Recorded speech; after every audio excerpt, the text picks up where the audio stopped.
Hi everyone. ఈ వీడియోలో మనము how to check what is the standard form of algebraic expression.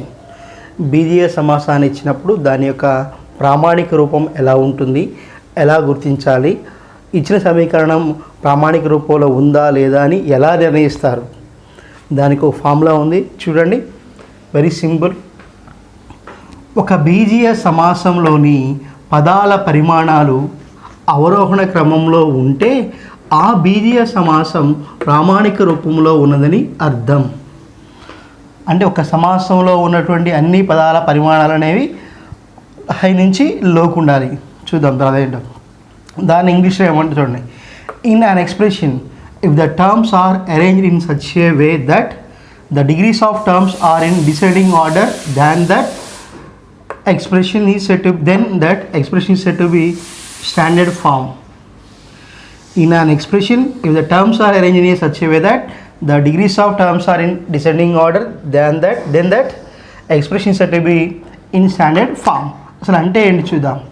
First మనకు ఒక సమాసం ఇచ్చినప్పుడు ఆ సమాసంలో ఉన్న పదాల యొక్క ఆర్డర్స్ పరిమాణం అవి ఏ ఆర్డర్లో ఉన్నాయో చూసుకొని వాటిని మనం ఎలా ఉంచాలట, హై టు లో ఉంచాలట. అప్పుడు ఆ సమాసం అనేది మనకి ప్రామాణిక రూపంలో ఉందని చెప్తామంటున్నాడు. ఇక్కడ మీకు 3 ఎగ్జాంపుల్స్ ఇవ్వబోతున్నాను. ఒక ఎగ్జాంపుల్ చెప్పిన తర్వాత మీకు క్లారిటీ వస్తుంది. ఫస్ట్ చూడండి, 3x + 18 + 4x². ఇది వాడిచ్చినటువంటి ఆల్జబ్రిక్ ఎక్స్ప్రెషన్, బీజీయ సమాసము. ఇక్కడ మనకి మొదటి పదంలో 3x ఉంది, రెండవ పదం 18 ఉంది, మూడవ పదం 4x² ఉంది. ఈ 3x మొదటి పదం యొక్క పరిమాణం ఎంత అంటే x² ఎంత ఉంది 1. సో మొదటి పదం యొక్క పరిమాణం 1. నెక్స్ట్ రెండవ పరిమాణం 18 పదం, దాని యొక్క పరిమాణం 0.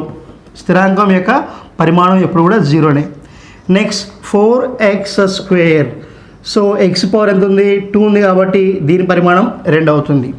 అంటే 3x పరిమాణం 1, 18 పరిమాణం 0 అండ్ 4x²ది 2. సో మొదటి పదం యొక్క పరిమాణం 1, రెండవ పరిమాణం 0, రెండవ పదం యొక్క పరిమాణం 0, మూడవ పదం యొక్క పరిమాణం 2. సో మనకి ఇది ప్రామాణిక రూపంలో ఉండాలి అంటే మనకి పరిమాణాలు అనేవి ఎక్కువ నుంచి తక్కువకు వెళ్ళాలి. అంటే మనం సమీకరణాన్ని లెఫ్ట్ నుంచి రైట్కి వెళుతున్నప్పుడు పరిమాణ విలువలు అనేవి ఎక్కువ నుంచి తక్కువ.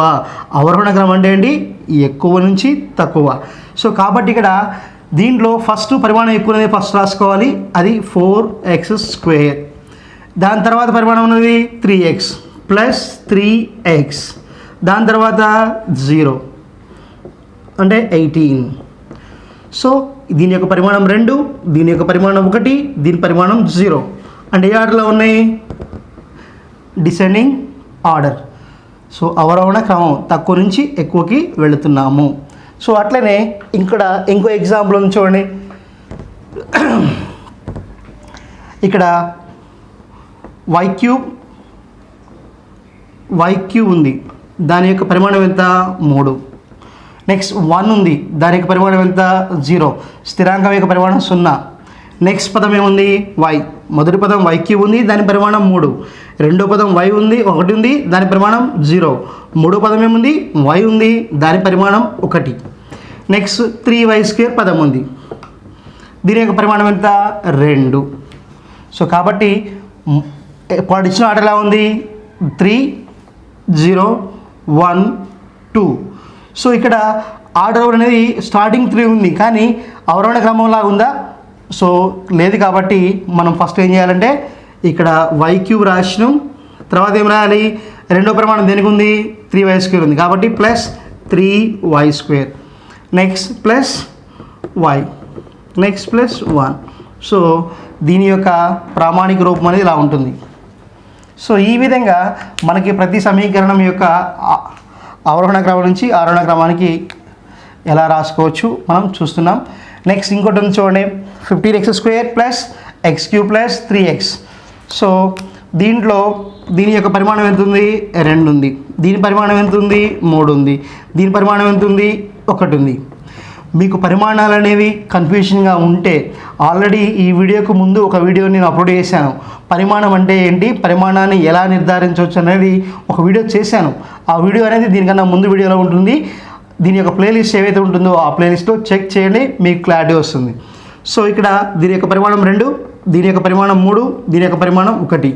సో మనకి జిగ్జాగ్గా ఉన్నాయి కాబట్టి ఏం చేయాలి, ఫస్ట్ ఏం రాసుకోవాలి, x³ రాసుకోవాలి, తర్వాత 15x² రాసుకోవాలి, తర్వాత 3x రాయాలి.